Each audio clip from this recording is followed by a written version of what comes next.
దసరా శరన్నవరాత్రులలో 4వ రోజు అమ్మవారు శ్రీ లలితా త్రిపుర సుందరి దేవిగా దర్శనమిస్తున్నారు. పంచాక్షరి మహామంత్రానికి అధిదేవతగా, శ్రీచక్ర అధిష్టాన దేవతగా శ్రీ లలితా త్రిపుర సుందరి దేవి అవతారంలో అమ్మవారు తనను ఆశ్రయించిన భక్తులను అనుగ్రహిస్తారు. లక్ష్మీదేవి, సరస్వతీదేవి ఇరువైపులా వింధ్యమరాలతో సేవిస్తుండగా చిరు మందహాసంతో భక్త పావనాన్ని చిందే చెరుకు గడల చేత పట్టుకుని శివుని వృక్షస్థలంపై కూర్చొని దేవీ దర్శన భాగ్యం భక్తులను కనువిందు చేస్తుంది. విజయవాడలోని ఇంద్రకీలాద్రిపై ఉన్న శ్రీ దుర్గా మల్లేశ్వర స్వామి వారి దేవస్థానంలో శ్రీ కనకదుర్గ అమ్మవారి శరన్నవరాత్రి వేడుకలు అత్యంత వైభవపేతంగా జరుగుతున్నాయి. 4వ రోజున అమ్మవారు శ్రీ లలితా త్రిపుర సుందరీదేవి అలంకరణలో భక్తులకు దర్శనమిస్తున్నారు. శ్రీదేవి ఏ చక్ర, శ్రీచక్ర అధిష్టాన శక్తిగా, పంచదాసాక్షరి మహామంత్ర దేవతగా తనను కొలిచే భక్తులను, ఉపాసకులను అనుగ్రహించే శ్రీ లలితా త్రిపుర సుందరీదేవిగా కనకదుర్గమ్మవారు భక్తులకు దర్శనమిస్తున్నారు.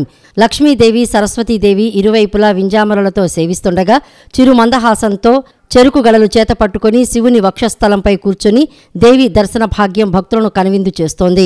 ఉదయం 3 గంటల నుండి భక్తులకు అమ్మవారి దర్శన భాగ్యాన్ని అధికారులు కల్పించారు. అమ్మవారిని దర్శించుకునేందుకు పెద్ద సంఖ్యలో భక్తులు పెద్ద ఎత్తున ఇంద్రకీలాద్రి క్యూలైన్ల ద్వారా చేరుకుంటున్నారు. అరుణాం కరుణాతరంగితాక్షీం ధృతపాశాంకుశపుష్పబాణచాపాహం అణిమాదిభిరావృతాం మయూఖైః అంటూ లలితా త్రిపుర సుందరీదేవిని మనం చాలా విశేషంగా కొనియాడుతాం, ప్రార్థన చేస్తాం. అమ్మలగన్న అమ్మ లలితా త్రిపుర సుందరీదేవి ఈ రోజున ఇంద్రకీలాద్రి మీద ఉన్నటువంటి కనకదుర్గాంబ లలితా త్రిపుర సుందరీదేవి యొక్క స్వరూపంతో మనకు దర్శనమిస్తూ ఉన్నారు. త్రిపుర సుందరి స్వరూపాలలో 2వ స్వరూపం లలితాదేవి, శ్రీచక్ర సంచారిణి, పూర్ణాధికారిణి. ఆమె ఈ సమస్త సృష్టి స్థితిలయాలను నడిపించేటువంటి జగన్మాత లలితాదేవి. అటువంటి ఆ లలితా స్వరూపంతో అమ్మవారిని దర్శించుకున్నట్లయితే మరి ఆ అమ్మవారి యొక్క స్వరూపం కరుణా తరంగితాక్షి. ఆ అమ్మవారు ఆమె యొక్క నేత్రముల నుండి దయను ప్రసరింపచేసి దయను ప్రవహింపచేస్తున్నటువంటి తల్లి. అటువంటి ఆ జగన్మాత యొక్క దర్శనం వల్ల అమ్మవారి యొక్క అపారమైనటువంటి దయ కలుగుతుంది. అమ్మవారిని దర్శించుకుంటే వచ్చేటువంటి ఫలం మరి సామాన్య అభీష్టం నుంచి సామ్రాజ్య సిద్ధి వరకు కూడా అభీష్టాన్ని పరిపూర్ణంగా అనుగ్రహించగలిగేటువంటి తల్లి ఆ లలితా త్రిపుర సుందరీదేవి. అటువంటి ఆ అమ్మవారిని చక్కగా దర్శించుకొని అనేక సూర్యుల యొక్క కోటానుకోట్ల సూర్యుల యొక్క కాంతి, కోటానుకోట్ల చంద్రుల యొక్క కాంతి కూడగట్టుకొని ఉన్నటువంటి దివ్యమైనటువంటి కాంతులతో ప్రకాశించేటువంటి తల్లి ఆమె చతుర్భుజ. అటువంటి ఆ జగన్మాతను దర్శించి మనం అపారమైనటువంటి విశేషమైనటువంటి అభీష్ట సిద్ధిని, ఐహిక ఆముష్మిక సత్ఫల సిద్ధిని పొందారు. విజయవాడ ఇంద్రకీలాద్రికి భక్తులు పోటెత్తారు. గత 3 రోజులు భక్తుల సంఖ్య తక్కువగా ఉండగా నేడు భక్తుల సంఖ్య భారీగా పెరిగింది. ఆదివారం సెలవు దినం కావడం, విద్యా సంస్థలకు సెలవులు ప్రకటించడంతో భక్తులు దుర్గమ్మను దర్శించుకునేందుకు పెద్ద సంఖ్యలో తరలివచ్చారు. ఉభయ తెలుగు రాష్ట్రాలతో పాటు కర్ణాటక, ఒడిశా నుంచి వచ్చిన భక్తులతో క్యూలైన్లన్నీ కిక్కిరిశాయి. ఘాట్ రోడ్ నుంచి కెనాల్ రోడ్ వరకు భక్తులు బారులు తీరారు. దుర్గమ్మ దర్శనానికి భక్తులకు 2 నుంచి 3 గంటల సమయం పడుతుంది. శరన్నవరాత్రి ఉత్సవాల్లో ఆదివారం దుర్గమ్మ శ్రీ లలితా త్రిపుర సుందరీదేవిగా భక్తులకు దర్శనమిస్తున్నారు. తెల్లవారుజాము నుంచి క్యూలైన్లు రద్దీగా ఉన్నాయి. గత 3 రోజులతో పోలిస్తే ఈ రోజు భక్తుల సంఖ్య భారీగా పెరిగింది. ఉభయ తెలుగు రాష్ట్రాలతో పాటు కర్ణాటక, ఒడిశా నుంచి భక్తులు భారీగా తరలివచ్చారు. ఉత్తరాంధ్ర జిల్లాల నుంచి ఎక్కువ మంది భక్తులు వచ్చారు. విశాఖపట్నం, శ్రీకాకుళం, విజయనగరం జిల్లాలకు చెందిన భక్తులు అమ్మవారిని దర్శించుకునేందుకు వస్తున్నారు. ఘాట్ రోడ్డు నుంచి కెనాల్ రోడ్డు వరకు భక్తులు బారులు తీరారు. దుర్గమ్మ దర్శనానికి భక్తులకు 2 నుంచి 3 గంటల సమయం పడుతుంది. భక్తులకు ఎటువంటి అసౌకర్యం కలగకుండా ప్రతి 100 మీటర్లకు ఒక చోట క్యూలైన్ మార్గాల్లో మంచినీటి ప్యాకెట్లు, బాటిల్స్ అందిస్తున్నారు. పసిపిల్లలు, చిన్నారులు ఉంటే వారికి పాలు పంపిణీ చేస్తున్నారు. భక్తులకు ఎటువంటి అసౌకర్యం కలగకుండా దేవస్థానం అధికారులు ఏర్పాట్లు చేశారు. భక్తుల రద్దీకి అనుగుణంగా లడ్డూలు, అన్నప్రసాదం ఏర్పాట్లను అధికారులు చేశారు. వృద్ధులకు, వికలాంగులకు ప్రత్యేక వాహనంతో పాటు వీల్చైర్ సౌకర్యం అందుబాటులో పెట్టారు. ఆదివారం సెలవుదినం కావడం, దసరా సెలవులు ప్రారంభం కావడంతో కుటుంబ సమేతంగా దుర్గమ్మ దర్శనానికి వచ్చిన భక్తులతో ఆలయ ప్రాంగణం కిటకిటలాడుతుంది. ఉచిత దర్శనం 100 రూపాయలు, 300 రూపాయల క్యూలైన్లు త్వరగా కదులుతూ ఉండగా 500 రూపాయల క్యూలైన్ నెమ్మదిగా కదులుతోంది. 500 రూపాయల క్యూలైన్లో ఉన్నవారి కంటే ఇతర క్యూలైన్లో ఉన్నవారికి దర్శనం త్వరగా అవుతోంది. భక్తుల రద్దీ అధికంగా ఉన్నా దర్శనం చాలా బాగా జరిగిందని, గతంతో పోలిస్తే ఏర్పాట్లు చాలా బాగున్నాయని భక్తులు సంతృప్తి వ్యక్తం చేస్తున్నారు. క్యాన్సర్తో పోరాడుతూ చివరి గడియల్లో ఉన్న ఓ అభిమాని ఆకాంక్షను ముఖ్యమంత్రి చంద్రబాబు నెరవేర్చారు. క్యాన్సర్తో పోరాడుతున్న రేణిగుంటకు చెందిన ప్రతిభావంతుడైన సురేంద్రబాబు జీవితంలో ఒక్కసారైనా చంద్రబాబుతో ఫోటో దిగాలని తన ఆకాంక్షను స్థానిక నాయకుల ద్వారా శ్రీకాళహస్తి ఎమ్మెల్యే బొజ్జల సుధీర్ రెడ్డికి తెలిపారు. ఆయన ఈ విషయాన్ని ముఖ్యమంత్రి దృష్టికి తీసుకెళ్లారు. ఈ నేపథ్యంలో తిరుమల పర్యటన ముగించుకొని శనివారం రేణిగుంటలో విమానం ఎక్కేందుకు విమానాశ్రయం గేటు వద్దకు వెళ్తున్న ముఖ్యమంత్రి వాహనం దిగి వచ్చి సురేంద్రబాబును కలవడంతో సంతోషంతో పొంగిపోయారు. సురేంద్ర తల్లిదండ్రులు కన్నీరు మున్నీరయ్యారు. సురేంద్రబాబుకు చికిత్స నిమిత్తం ముఖ్యమంత్రి 5 లక్షల చెక్కును అందజేశారు. అతనికి ఏ అవసరం ఉన్నా తన వద్దకు తీసుకురావాలని స్థానిక నాయకులను ఆదేశించారు. తిరుపతి లడ్డూ విషయంలో సుప్రీంకోర్టు వేసిన సిట్ అంటే వైకాపా నాయకులకు భయమెందుకని పౌర విమానయాన శాఖ మంత్రి రామ్మోహన్ నాయుడు ప్రశ్నించారు. సుప్రీంకోర్టు ఆదేశాలను వైకాపా అధినేత జగన్ స్వాగతిస్తారని అనుకుంటే అవమానపరిచేలా సిట్ లేదు బిట్ లేదని పలసన చేయడం ఎంతవరకు సమంజసమన్నారు. మరోపక్క విమానయాన రంగంలో దేశంలో మన రాష్ట్రం ముందంజలో ఉందని చెప్పారు. తిరుపతి జిల్లా రేణిగుంట నుంచి ఢిల్లీకి ఇండిగో విమాన సర్వీసు పౌర విమానయాన శాఖ మంత్రి రామ్మోహన్ నాయుడు జెండా ఊపి ప్రారంభించారు. ప్రయాణికులకు బోర్డింగ్ పాస్ అందజేశారు. ఈ సందర్భంగా విమానాశ్రయం బయట విలేకరులతో మాట్లాడుతూ తిరుపతి, విశాఖపట్నం, విజయవాడ నుంచి జాతీయ, అంతర్జాతీయ స్థాయిలో విమానాలు పెంచే ఆలోచనలో ఉన్నట్లు తెలిపారు.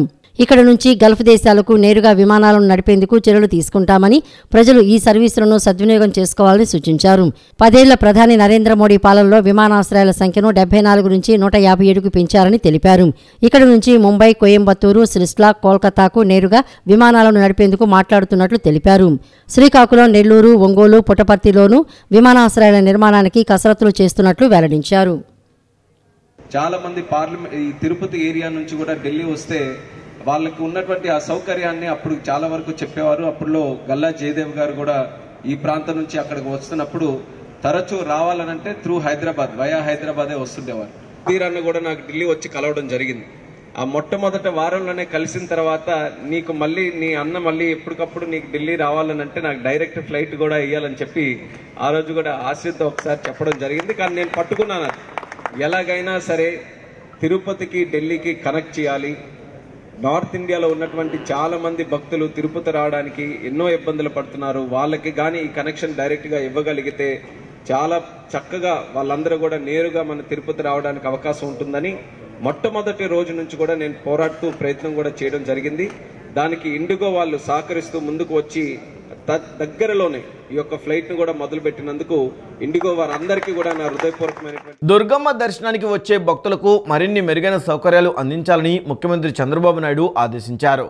ఆదివారం నుంచి 30,000 మంది భక్తులకు పాలు, మజ్జిగ అందిస్తామని, భక్తుల రద్దీ మేరకు లడ్డూలు అందుబాటులో ఉంచుతామని దేవాదాయ శాఖ మంత్రి ఆనం రామనారాయణ రెడ్డి తెలిపారు. శనివారం సాయంత్రం అమ్మవారిని మంత్రి దర్శించుకున్నారు. ఆలయ ప్రాంగణంలో ఏర్పాట్లను పరిశీలించారు. భక్తులతో మాట్లాడి సౌకర్యాలపై ఆరా తీశారు. సామాన్య భక్తులకు సాఫీగా అమ్మవారి దర్శనమయ్యేలా చర్యలు తీసుకోవాలని అధికారులను ఆదేశించారు. శనివారం 18,000 మందికి అన్నప్రసాదం అందించామని తెలిపారు. ఈ సందర్భంగా కనకదుర్గ సౌందర్యలహరి పుస్తకాన్ని ఆయన ఆవిష్కరించారు. అడిగిన వారికి లేదనకుండా 90,000 లడ్లు ఇవాళ సాయంత్రం వరకు అందరికి కూడా విక్రయించడం జరిగింది. ఆ విధంగా ఈరోజు వరకు ఈ కార్యక్రమాలు సజావుగా సాగుతున్నాయి. మిగిలినటువంటి 6 రోజుల కార్యక్రమం కూడా సజావుగా సాగడానికి కావాల్సిన ఏర్పాట్లన్నీ కూడా చేయడం జరుగుతూ ఉంది.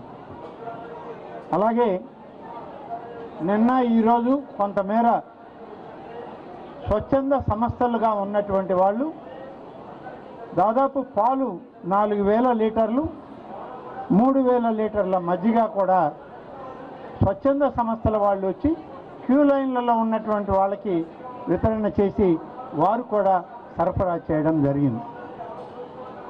రేపటి నుంచి స్వచ్ఛంద సంస్థలతో పాటు దేవస్థానం తరఫున కూడా దాదాపు 30,000 పాలు, 30,000 మజ్జిగ ప్యాకెట్లు ఇవ్వడానికి నిర్ణయించి డైరీలతో ఇప్పటికే మాట్లాడి రేపు ఉదయం నుంచి క్యూ లైన్లలో పసిబిడ్డలు ఎవరున్నా సరే వాళ్ళకి పాలు సరఫరా చేస్తారు. అలాగే మజ్జిగ సరఫరా కూడా చేయడం జరుగుతుంది. ఈ ఉదయం ఇచ్చేటువంటి కట్టు పొంగలి ప్రసాదాన్ని మీరు సరఫరా చేయించాలి అని చెప్పి, అలాగే లడ్డూలు సంఖ్య కూడా పెంచమని, లడ్లు కూడా ఎంతమంది అడిగినా సరే ఏ ఒక్కరికి కూడా లడ్డూల ప్రసాదం లేదనకుండా విక్రయించేసేంటి కౌంటర్లలో లడ్డూలు మాత్రం ఎప్పటికప్పుడు తాజాగా ఉండాలి. వాటన్నిటిని కూడా క్వాలిటీ ఎప్పటికప్పుడు ఫుడ్ ఇన్స్పెక్టర్లు కానీ, మున్సిపల్ కార్పొరేషన్ నుంచి రెవెన్యూ అధికారులు, మన దేవాదాయ శాఖ అధికారులు కూడా పరీక్షిస్తూ ఈ అన్న ప్రసాదాలు, లడ్డూ ప్రసాదాలు అన్నీ కూడా క్వాలిటీ వైజ్ ఎక్కడా కూడా ఉపేక్షించడానికి లేదని చెప్పి. ఇంద్రకీలాద్రిపై దసరా శరన్నవరాత్రి ఉత్సవాలు వైభవంగా జరుగుతున్నాయి. ఉత్సవాలలో 4వ రోజైన నేడు జగన్మాత శ్రీ లలితా త్రిపురసుందరి దేవి అలంకారంలో భక్తులకు దర్శనమిస్తున్నారు. వేకోజామున 3:30 గంటల నుంచి భక్తులను దర్శనానికి అనుమతించారు. ఆదివారం సెలవు రోజు కావడం, పాఠశాలలు, కళాశాలలకు సెలవులు ఇవ్వడంతో భక్తులు పెద్ద సంఖ్యలో ఆలయానికి తరలివచ్చారు. ఉచిత దర్శనంతో పాటు 100 రూపాయలు, 300 రూపాయలు, 500 రూపాయల క్యూలైన్ మార్గాలు భక్తులతో కిటకిటలాడుతున్నాయి. ఉభయ తెలుగు రాష్ట్రాల నుంచి తరలివచ్చిన భక్తులు లలితా త్రిపురసుందరి దేవి అలంకారంలో ఉన్న దుర్గమ్మను దర్శించుకుని ఆశీస్సులు పొందుతున్నారు. మరిన్ని వివరాలు మా ప్రతినిధి ముర్తుజా అందిస్తారు. విజయవాడ ఇంద్రకీలాద్రిపై దసరా శరన్నవరాత్రి మహోత్సవాలు వైభవంగా జరుగుతున్నాయి. ఉత్సవాలు నేడు 4వ రోజుకు చేరుకున్నాయి. ఈ ఉత్సవాల్లో భాగంగా ఈరోజు అమ్మవారిని శ్రీ లలితా త్రిపురసుందరి దేవిగా అలంకరించారు. లలితా త్రిపురసుందరి దేవి త్రిపురాత్రయంలో ఈమె రెండో దేవత. త్రిగుణాతీతమైన కామేశ్వర స్వరూపంతో సకల లోకాతీత కోమలత్వంతో తల్లి ప్రకాశిస్తుంది. సకల సృష్టి శృతి సంహారకారిణి, శ్రీవిద్య స్వరూపిణి, ఉపాసకులకు ముఖ్య ఆరాధ్య దేవత. కుడివైపున లక్ష్మీదేవి, ఎడంవైపున సరస్వతీదేవి వింజామర్లు వీస్తుండగా చెరుకుగడ, విల్లు, పాశుకాంశాలు ధరించి దివ్య స్వరూపంతో తల్లి భక్తులకు అనుగ్రహిస్తుంది. ఈమెను ఉపాసించడం ద్వారా సకల ఐశ్వర్య ప్రాప్తి కలుగుతుందని, దారిద్ర్య దుఃఖ వినాశనం కలుగుతుందని భక్తుల నమ్మిక. ఈమెకు కుంకుమార్చన ప్రీతి. తామును కొలిచే ముత్తైదువులకు మాంగళ్య భాగ్యాన్ని వరంగా అనుగ్రహిస్తుంది. ఈ శ్రీ లలితా త్రిపురసుందరి దేవి అలంకారంలో ఉన్న దుర్గమ్మను దర్శించుకునేందుకు భక్తులు అధిక సంఖ్యలో వచ్చేస్తున్నారు. ఈరోజు ఆదివారం కావడంతో సెలవు దినం కావడం, పైగా పాఠశాలలకు, కళాశాలలకు సెలవులు ఇవ్వడంతో సెలవులకు ఇతర ప్రాంతాల నుంచి వచ్చిన విద్యార్థులు వాళ్ళ తల్లిదండ్రులతో కుటుంబ సమేతంగా దుర్గమ్మను దర్శించేందుకు భారీ సంఖ్యలో తరలి వస్తున్నారు. ప్రస్తుతం మనం ఇక్కడ చూస్తున్నాం, భక్తులు అధిక సంఖ్యలో వచ్చేస్తున్నారు. వీళ్ళకి దుర్గమ్మ అనుగ్రహం, దర్శన భాగ్యం ఎలా కలుగుతుంది, ఎంతసేపు పడుతుంది అనేది మరిన్ని వివరాలను మనం భక్తులను అడిగి తెలుసుకుందాం. ప్రస్తుతం భక్తులు మనతో ఇక్కడ ఉన్నారు. చెప్పండి అమ్మా, మీరు ఎక్కడి నుంచి వస్తున్నారు, ఎట్లా దర్శనం ఎట్లా ఉంది? బాగా అయిందండి. యనమల కుదురు నుంచి వచ్చా, విజయవాడ నియర్ బై. ఎంతసేపు పడుతుంది? 3 గంటలు పట్టిందండి. 3 గంటలు. 3 గంటలు. ఎలా ఉన్నాయి ఏర్పాట్లు ఇక్కడ? ఏర్పాట్లు బాగున్నాయండి. ఏర్పాట్లు బాగున్నాయి. ఇక్కడ మరికొంతమంది భక్తులు ఉన్నారు, వారిని అడిగి మరిన్ని వివరాలు తెలుసుకుందాం. సార్ చెప్పండి, మీరు ఎక్కడి నుంచి వస్తున్నారు, ఏంటి? మేము తెలంగాణ నుంచి వస్తున్నామండి. ఎలా ఉంది ఇక్కడ దర్శనం ఏర్పాట్లు ఎట్లా ఉన్నాయి? చాలా బాగుందండి. నేను తిరుపతి వెళ్ళిన ఫీలింగ్ కలిగింది. ఫస్ట్ టైం కదా, చాలా సంతోషంగా ఉంది. అన్ని ఏర్పాట్లు అన్నీ బాగున్నాయి అక్కడ? బాగున్నాయండి, చాలా బాగున్నాయి. Thank you. మన ఇక్కడ విజయవాడలో మేనేజ్మెంట్ ఎవరో ఏమంటారు, విఎంసీకి చాలా థ్యాంక్ యూ అండి. ఇక్కడ మరికొంతమంది భక్తులు ఉన్నారు, వారిని అడిగి మరిన్ని వివరాలు తెలుసుకుందాం. సార్ చెప్పండి, మీరు ఎక్కడి నుంచి వస్తున్నారు, ఎట్లా ఉంది దర్శనం ఏర్పాట్లు ఎలా ఉన్నాయి? హైదరాబాద్ నుంచి వస్తున్నాం. అన్ని ఫెసిలిటీస్ బాగున్నాయి. దర్శనానికి 3 అవర్స్ పట్టింది. ఫెసిలిటీస్ అన్నీ చాలా బాగున్నాయి. క్యూ లైన్లో మంచినీళ్ళు కానీ అవన్నీ ఇస్తున్నారు? ఇక్కడ ఎవ్రీ స్టాల్స్, చాలా స్టాల్స్ ఉన్నాయి, చాలా బాగున్నాయి. ఇంతకుముందు వచ్చారా, ఎట్లా ఉన్నాయి? ఇంతకుముందుకి ఇప్పటికి ఏర్పాట్లు ఎట్లా ఉన్నాయి? ఓకే, నార్మల్ ఎవ్రీ ఇయర్లానే. వాటర్ కూడా ఇవన్నీ సప్లైస్ అంతా బాగానే ఉన్నాయి. ఓకే, ఇప్పుడు మరికొంతమంది భక్తులు వస్తున్నారు, మహిళా భక్తులు ఉన్నారు. వీళ్ళు ఇక్కడ భక్తులు దుర్గుడి యాజమాన్యం ఏర్పాటు చేసిన ఏర్పాట్లు చాలా బాగున్నాయని చెప్తున్నారు. మరికొంతమంది మహిళలు వస్తున్నారు, వాళ్ళని అడిగి ఇక్కడ ఏర్పాట్లు ఎలా ఉన్నాయి, ఏంటి అనేది తెలుసుకుందాం. గతంలో కన్నా ఇప్పుడు భక్తులకు మెరుగైన సౌకర్యాలు కల్పించారని చెప్పేసి మహిళలు చెప్తున్నారు. ఇప్పుడు మహిళలతో పాటు భవానీలు కూడా అధిక సంఖ్యలో వచ్చేసారు, వాళ్ళని అడిగి తెలుసుకుందాం. భవానీ చెప్పండి, మీరు ఎక్కడి నుంచి వచ్చారు, ఏంటి, ఎట్లా ఉన్నాయి? వచ్చాం భవానీ, అంత బాగా. మీరు చెప్పండి. వైజాగ్ నుంచి వచ్చాం భవానీ, దర్శనం బాగా అయిపోయింది మాకు. నాకు ఎంతకన్నా మాట్లాడడం.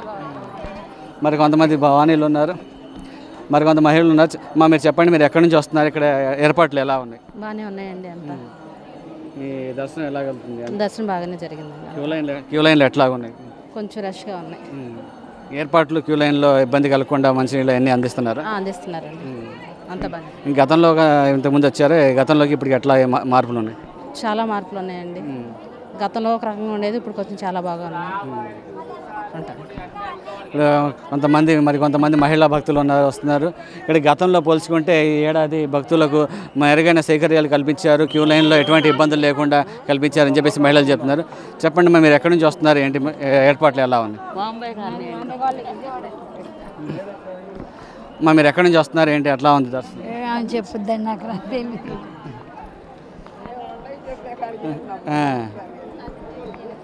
మరి కొంతమంది మహిళలను అడిగి చెప్పండి మీరు ఎక్కడి నుంచి వస్తున్నారు, ఏంటి ఎలా ఉంది? అది విజయవాడ రోజు వస్తున్నాం. ఇవాళ కొంచెం రష్గా ఉంది, బాగా దర్శనం అయింది, అన్ని ఏర్పాట్లు బాగున్నాయి. క్యూ లైన్లో కానీ భక్తులకి ఎటువంటి ఇబ్బంది లేదు, ఏమి ఇబ్బంది లేదు, చాలా బాగుంది, చాలా బాగుంది. చాలా వాటర్ బాటిల్స్ ఇస్తున్నారు. ఇప్పుడు లైన్లో కూడా చక్కగా నీట్గా ఉంటుంది. అసలు ఎక్కడ ఎటువంటి ఇదివరకు అయితే పోయిన సంవత్సరం ఎన్ని తిప్పలు పడ్డాము, ఎంత బాగా పడ్డాము అంటే తిప్పలు కాదు. ఇవాళే కొంచెం రష్గా ఉంది బాగా. రోజు వస్తున్నాం, రోజు వెళ్తున్నాం. అసలు బ్రహ్మాండంగా అమ్మ ఆశీస్సుల వల్లే విజయవాడలో మేము ఎంత చక్కగా ఉన్నాం.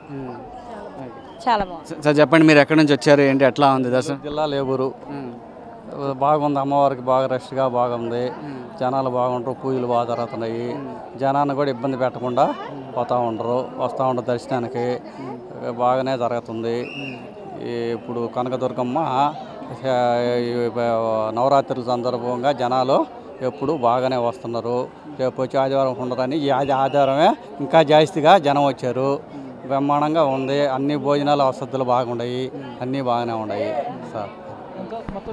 ఇక్కడ ఏర్పాట్లు చాలా బాగున్నాయని చెప్పేసి భక్తులకు ఇబ్బంది లేకుండా క్యూ లైన్లో మంచినీళ్ళు ఇవ్వడం, ప్లస్ చంటి పిల్లలు ఉంటే వాళ్ళకి పాలు అందించడం, అదేవిధంగా వచ్చిన భక్తులకు అన్నప్రసాదం కూడా చాలా బాగా అందజేస్తున్నారని చెప్పేసి గతంలో పోల్చుకుంటే ఈ ఏడాది మంచి అద్భుతమైన ఏర్పాట్లు చేశారు. భక్తులకు ఎటువంటి ఇబ్బందులు లేకుండా చర్యలు దేవస్థానం అధికారులు ఇటు జిల్లా యంత్రాంగం కానీ చర్యలు తీసుకున్నారని చెప్పేసి భక్తులు సంతృప్తి వ్యక్తం చేస్తున్నారు. కెమెరామ్యాన్ వెంకట్తో ముర్తుజా, సిటీ న్యూస్, విజయవాడ. కూటమి ప్రభుత్వంలో ఏపీఎస్ఆర్టీసీకి మంచి రోజులు వచ్చాయని, కార్మికుల సమస్యలు తెలిసిన కొనకళ్ళ నారాయణరావు సారథ్యంలో ఆర్టీసీ సంస్థ మరింత బలోపేతం అవుతుందని మంత్రి కొల్లు రవీంద్ర ఆశాభావం వ్యక్తం చేశారు. కొనకళ్ళ సారథ్యంలో అతిపెద్ద ప్రభుత్వ సంస్థ అయిన ఆర్టీసీ అభివృద్ధి పదంలో పయనిస్తుందని చెప్పడంలో అతిశయోక్తి లేదన్నారు. కొనకల నారాయణరావు ఏపీఎస్ఆర్టీసీ చైర్మన్గా బాధ్యతలు స్వీకరించిన సందర్భంగా విజయవాడలోని తుమ్మలపల్లి వారి క్షేత్రీయ కళాక్షేత్రంలో నిన్న అభినందన సభ నిర్వహించారు. ఈ కార్యక్రమానికి మంత్రి కొల్లు రవీంద్ర ముఖ్య అతిథిగా హాజరయ్యారు. ఈ సందర్భంగా కొల్లు రవీంద్ర మాట్లాడుతూ మచిలీపట్నం పార్లమెంటు సభ్యుడిగా 2 పర్యాయాలు సేవలందించిన కొనకల నారాయణరావు రాష్ట్ర అభివృద్ధి కోసం అహర్నిశలు కృషి చేశారని అన్నారు. పార్లమెంటులో రాష్ట్ర విభజన బిల్లును ఆమోదించే సమయంలో రాష్ట్రం కోసం పరితపించి గుండెపోటుతో స్పృహ తప్పి పడిపోయిన వ్యక్తి కొనకల నారాయణరావు అని అన్నారు. మహిళలకు ఉచిత బస్సు ప్రయాణం హామీని అమలు చేసేందుకు రాష్ట్ర ప్రభుత్వం కృత నిశ్చయంతో ఉందని తెలిపారు.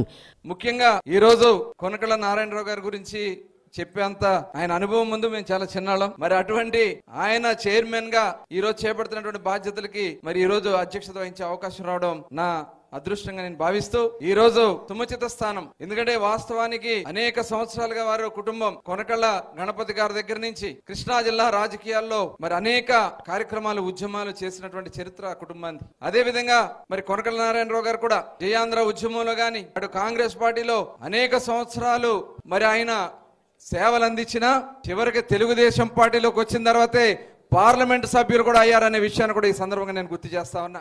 కొనకల నారాయణరావు మాట్లాడుతూ మహిళలకు ఉచిత బస్సు ప్రయాణం హామీని అమలు చేసేందుకు సీఎం చంద్రబాబు కృతనిశ్చయంతో ఉన్నారని అన్నారు. ఎలక్ట్రానిక్ బస్సుల వల్ల సంస్థకు నష్టం తగ్గుతుందని, ఆర్టీసీని అన్ని విధాలుగా అభివృద్ధి చేసి ఆదాయం పెంచుతామని అన్నారు.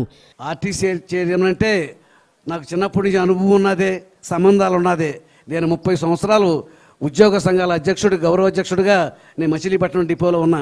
ఆర్టీసీ కార్మికుల యొక్క సమస్యలు తెలుసు, ఆర్టీ డిపోలో యొక్క సమస్యలు తెలుసు. తప్పనిసరిగా నా అనుభవాన్ని అంతా ఉపయోగించి ఇవాళ రోజున ఎలక్ట్రిక్ బస్సులు వస్తే మనం నష్టం తగ్గుతుంది. అలాగే కార్మికులకి ఇది వరకు జరిగినటువంటి ప్రయోజనాలు ఇవాళ నాకు ప్రయాణికులకు ఎంత సమానమే, కార్మికులు సమానమే. కార్మికులు బాగుండాలి, సంస్థ బాగుండాలి. ప్రయాణికులకి ఆర్టీసీ అనేది వ్యాపార సంస్థ కాదు, ఒక సేవా సంస్థ. నష్టం వచ్చినా కూడా ఈ సంస్థలో ప్రభుత్వం ఆ నష్టాన్ని భరాయిస్తూ ఇవాళ రోజున ఆర్టీసీ సేవ చేస్తూ ఉంది. ఆర్టీసీని ముందు చంద్రబాబు నాయుడు గారు మహిళలకి ఉచిత ప్రయాణం అనే దాని గురించి చంద్రబాబు నాయుడు గారు ఎన్నికల ప్రచారం మేనిఫెస్టోలో పెట్టారు. తప్పనిసరిగా దాని గురించి అధ్యయనం చేసి దానికి సరిపడా ఏర్పాట్లన్నీ చేసుకుని మహిళలకి చంద్రబాబు నాయుడు గారు ఎప్పుడంటే అప్పుడు మేము సిద్ధంగా ఉన్నాం మహిళలకి ఫ్రీ సర్వీస్ చేయడానికి. మరి తప్పనిసరిగా చంద్రబాబు నాయుడు గారు, పవన్ కళ్యాణ్ గారు, అలాగే పురంధరేశ్వర్ గారు వీరు ముగ్గురు కూడా నాకు ఇచ్చినటువంటి అవకాశాన్ని తప్పనిసరిగా న్యాయం చేస్తానని చెప్తూ మీ అందరి దగ్గర సెలవు తీసుకుంటున్నాను. పార్లమెంటు సభ్యులు వల్లభనేని బాలశౌరి, కేశినేని శివనాథ్, ఎమ్మెల్యేలు పితాని సత్యనారాయణ, వెనిగండ్ల రాము, యలమంచిలి సత్యనారాయణ చౌదరి, బోడే ప్రసాద్, యార్లగడ్డ వెంకట్రావు, పంచకర్ల రమేష్ బాబు, కామినేని శ్రీనివాస్, కాగిత కృష్ణప్రసాద్, మండలి బుద్ధప్రసాద్, తెనాలి శ్రావణకుమార్, మాజీ మంత్రి వడ్డే శోభనాద్రీశ్వరరావు, మాజీ ఎమ్మెల్యే రామారావు తదితరులు కొనకలను అభినందించి ప్రసంగించారు. అందరికన్నా ముఖ్యంగా అన్నయ్య కొనకల నారాయణ గారికి వాళ్ళ ఆర్టీసీ చైర్మన్ పదవి అంటే ఆయన అనుభవించాల్సిన పదవుల్లో అది చాలా చిన్న పదవి. పెద్ద ఆయన ఏ సమస్య వచ్చినా కూడా కృష్ణా జిల్లాకి ఎవరన్నా నాయకుడు ముందుండి తెలుగుదేశాన్ని నడిపించారంటే అది కొనకళ్ళ నారాయణ గారే. తప్పకుండా ఎవరికి ఏ సమస్య వచ్చినా ముందు ఆయన దగ్గరికే వెళ్తాం. ఇది నేను 2014 నుంచి చూస్తున్నాం. విజయవాడ పార్లమెంట్కి మచిలీపట్నం పార్లమెంట్లో ఉన్న కొనకళ్ళ నారాయణ గారికి చాలా అనుబంధం ఎక్కువ. ఎందుకంటే అప్పుడు ఎంపీ అవటంలో కూడా ఆయన పాత్ర చాలా కీలకం. ఆ రోజు కొన్ని క్షణిక ఆవేశాల్లో ఉన్నప్పుడు కూడా ఆయన నిదానంగా ఫస్ట్ మీటింగ్ అన్నయ్యతో నేను చూసింది అది. ఏదో కొన్ని ఆవేశకరమైన సంఘటనలో కూడా ఆయన జాగ్రత్తగా మాట్లాడాలి, ఇట్లా మాట్లాడాలని ఇట్లా ప్రతినిత్యం 2014 నుంచి ఇప్పుడున్న ఎంపీ దాకా అందరినీ కూడా ఆయనే డైరెక్షన్లోనే నడుస్తున్నాం. అట్లాగే ఇప్పుడు ఎంపీ గారు వచ్చాడు, ఇప్పుడు ప్రస్తుతం బందర్ ఎంపీ ఆయన డైరెక్షన్ కూడా వాళ్ళు నడుస్తున్నాం. కాబట్టి బందర్ వెనకమాలే విజయవాడ నడుస్తుంది, అంతేగాని బందరకు ముందు నడవట్లేదు ఎప్పుడు కూడా. పెద్ద స్నేహశైలి. కానీ నా అనుభవాలు ఒక నిమిషం చెప్పదలుచుకున్నాను. నేను రాజకీయాల్లో అడుగుపెట్టిన మొట్టమొదటి రోజు పరిచయం అయ్యారు ఆయన. అంతకుముందు నుంచి మా కుటుంబాలు తెలిసినప్పటికీ నాకు పరిచయం లేదు. ఆ రోజు నుంచి కూడా 10 సంవత్సరాలు పార్లమెంట్లో కలిసి అన్నదమ్ముల్లా తిరిగాం. కానీ ఆయన ఒక తండ్రి లాంటి ఆయన పోషించి నాకు మంచి చెడ్డ ఎప్పుడు ఎలా ఉండాలి అనేది, రాజకీయాల్లో మెలకువలేంటి, ఎందుకు రియాక్ట్ అవ్వకూడదు అనే విషయాలు మాత్రం నాకు తండ్రిలాగానే ఆయన నాకు చెప్పి నన్ను రాజకీయాల్లో ఒక మెలుగు నేర్పించారు. పోర్బందర్లో ఇప్పుడున్న సిట్టింగ్ లోక్సభ సభ్యుడు కేంద్ర మంత్రి అయ్యాడు తప్ప పోర్బందర్ అసెంబ్లీ నుంచి కూడా ఒక్కడు కూడా మంత్రి అవ్వాలి. కానీ బందర్లో ఒకవేళ నారాయణ గారు ఆ రోజు ఎమ్మెల్యేగా పొడిచింటే మంత్రి అయి ఉండేవాడేమో.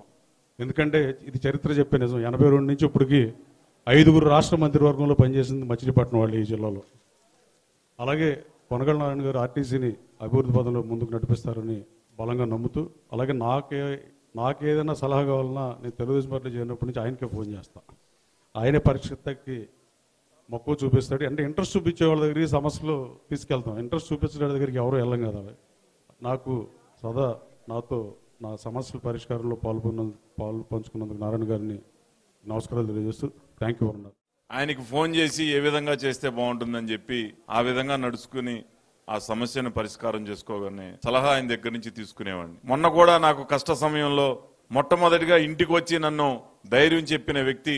ఆయనకి ఒక పక్క సీటు వస్తుందా రాదా అనుకునే సమయంలో నాకు కూడా కష్ట సమయంలో ఆయన వచ్చి నాకు ఓదార్చిన వ్యక్తి. మరి ఏంట్లా ఆయనకున్న అంటే 2 సార్లు పార్లమెంట్ గా చేసి మళ్ళీ జనసేనకి వెళ్తుంది, అయినా కానీ నా దగ్గరకు వచ్చి నాకు ఓదార్పునిచ్చిన వ్యక్తి. మరి అలాంటి వ్యక్తి ఈరోజు ఆయనకి ఒక గౌరవాన్ని కలిగించడమే కానీ భవిష్యత్తులో ఇంకా ఉన్నతమైన పదవులు అధిరోహించాలని నాకు మనస్ఫూర్తిగా నేను కోరుకుంటూ, విశాఖ స్టీల్ ప్లాంట్ను లాభాల బాటలో నడిపించడంతో పాటు సంస్థ సమస్యలకు శాశ్వత పరిష్కారం చూపేందుకు కేంద్రం చర్యలు తీసుకుంటుందని కేంద్ర ఉక్కు పరిశ్రమల శాఖ సహాయ మంత్రి భూపతిరాజు శ్రీనివాస్ వర్మ పేర్కొన్నారు.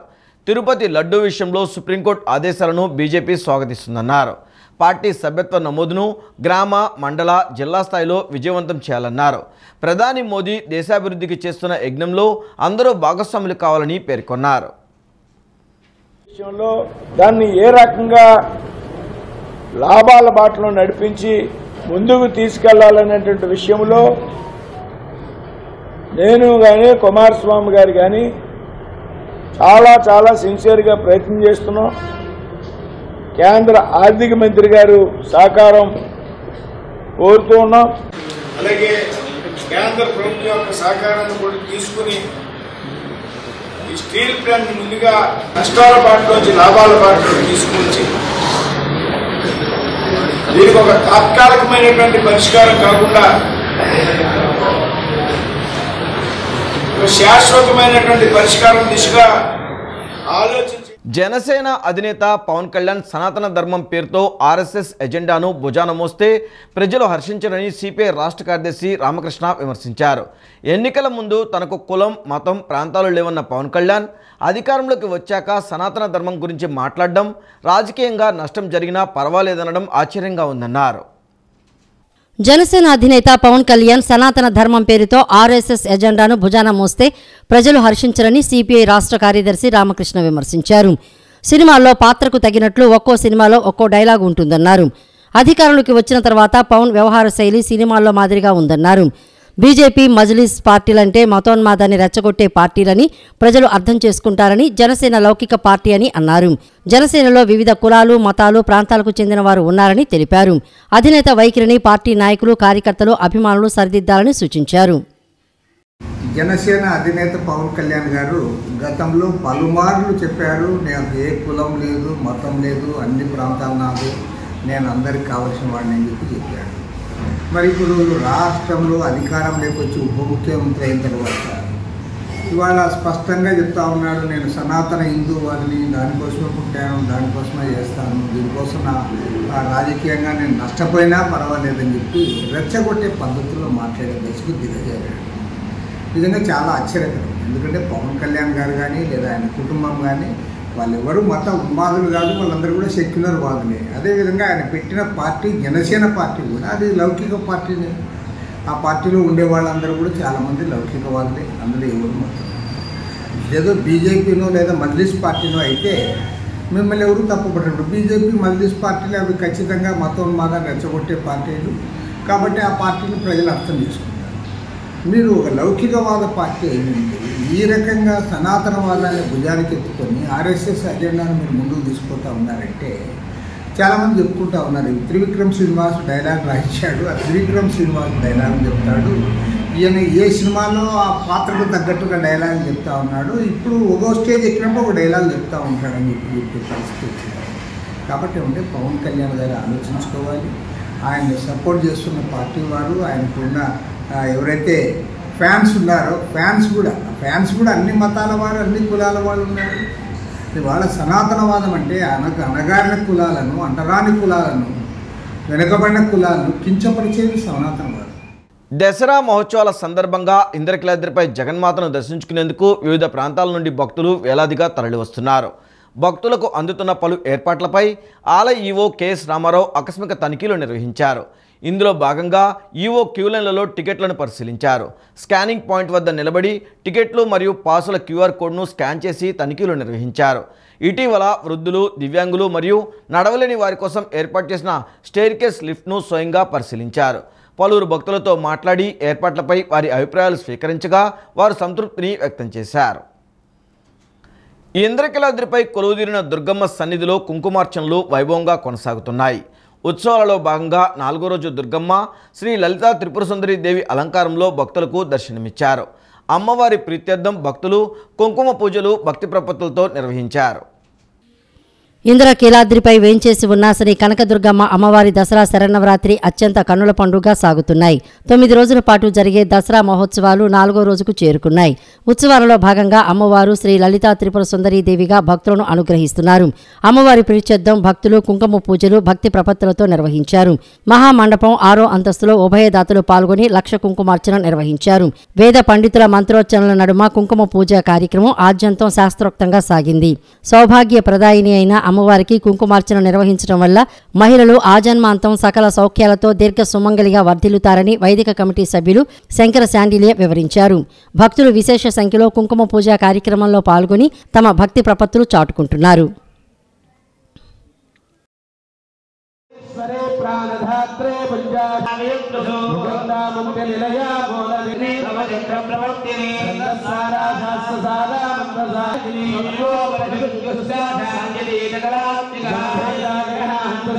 Sagar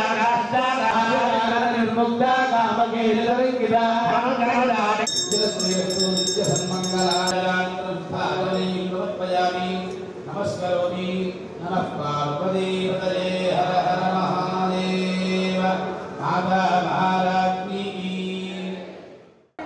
దుర్గా భవాని.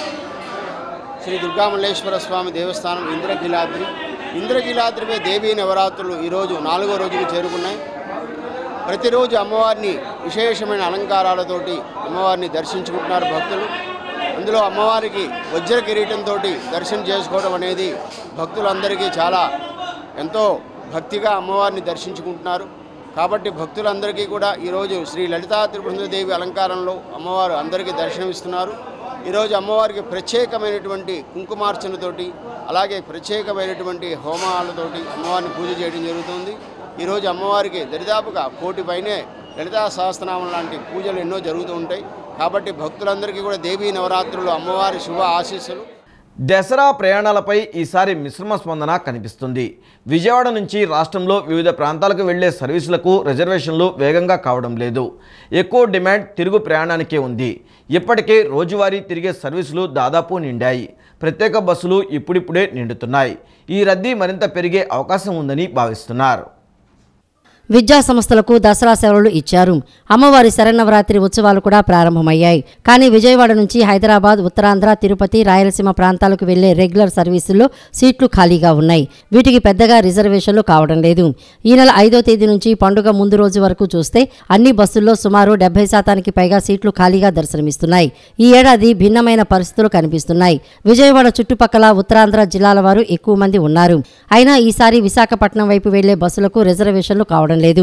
గత నెలలో నగరాన్ని అతలాకుతలం చేసిన వరదల కారణంగా పలువురు ప్రయాణాలను వాయిదా వేసుకున్నట్లు భావిస్తున్నారు. ఇక్కడ నుంచి వెళ్తున్న వారిలో ఎక్కువ మంది విద్యార్థులే ఉన్నారు. విజయవాడ చుట్టుపక్కల జూనియర్ కళాశాలల్లో పెద్ద సంఖ్యలో విద్యార్థులు ఉన్నారు. వీరంతా వేర్వేరు జిల్లాల నుంచి వచ్చి చదువుకుంటున్నారు. కళాశాలలకు సెలవులు ఇవ్వడంతో శుక్రవారం నుంచి తమ ప్రాంతాలకు పయనమయ్యారు. విశాఖపట్నం, రాజమహేంద్రవరం, రాయలసీమ ప్రాంతాలకు భారీగా వెళ్తున్నారు. ఈ మార్గాల్లో రెగ్యులర్ సర్వీసులు 150 నడుస్తుంటాయి. విద్యార్థులు సెలవులకు సొంత ఊళ్లకు వెళ్లిపోయారు. శుక్రవారం 45, శనివారం 36 ప్రత్యేక బస్సులు తిరిగాయి. పండుగకు వివిధ ప్రాంతాల నుంచి జిల్లాకు వచ్చిన వారు తిరిగి వెళ్లేందుకు బస్సులకు రిజర్వేషన్లు చేయించుకుంటున్నారు. దసరా మొదటి రోజు ఆదివారం కావడంతో 13న ఎక్కువ మంది తమ సీట్లను రిజర్వ్ చేసుకున్నారు.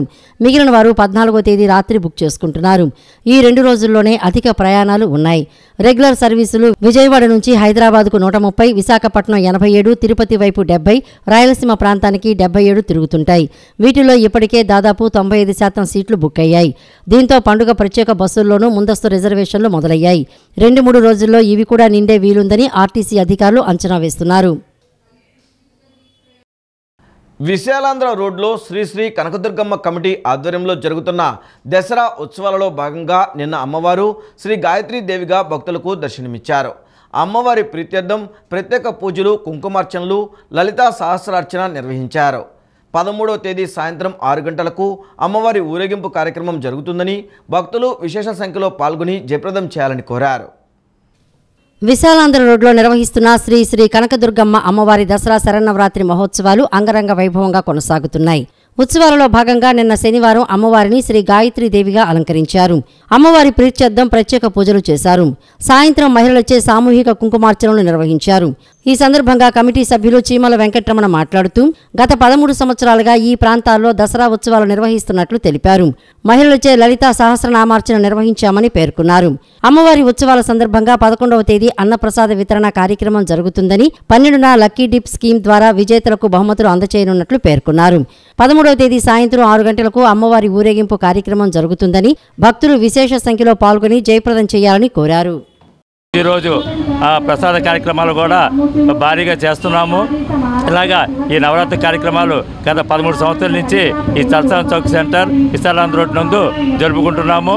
అలాగే ఈ సంవత్సరం కూడా భక్తుల సహకారంతో, మా కమిటీ వారి సహకారంతో భారీగా చేయడం జరుగుతుంది. అలాగే 6-10-2024 తేదీ శ్రీ లలితా త్రిపురసుందరీదేవి అలంకారం కాదు. భక్తులందరూ కూడా వచ్చి అమ్మవారిని దర్శించుకొని అమ్మవారి కృపాకరణ పొందగానే ప్రార్థిస్తున్నాము. అలాగే 11-10-2024 తేదీ మధ్యాహ్నం 11 గంటలకు అమ్మవారి సన్నిధి నందు భారీగా గొప్ప అన్నప్రసాద కార్యక్రమం జరుగును. కావున ప్రజలందరూ కూడా అన్నప్రసాద కార్యక్రమం సేవించి అమ్మవారి కృపాకటాక్షం పొందగానే ప్రార్థిస్తున్నాము. 12/10/2024 తేదీ దసరా ఆ రోజు రాత్రి 7 గంటలకు లక్కీ డిప్పు స్కీమ్ తీయబోతుంది. లక్కీ డిప్పు వెల 50 రూపాయలు. ఇవి మొదటి బహుమతి హోండా యాక్టివా. కావున భక్తులందరూ కూడా 50 రూపాయలు ఇచ్చి టోకెన్ తీసుకోవాల్సిందిగా ప్రార్థిస్తున్నాము.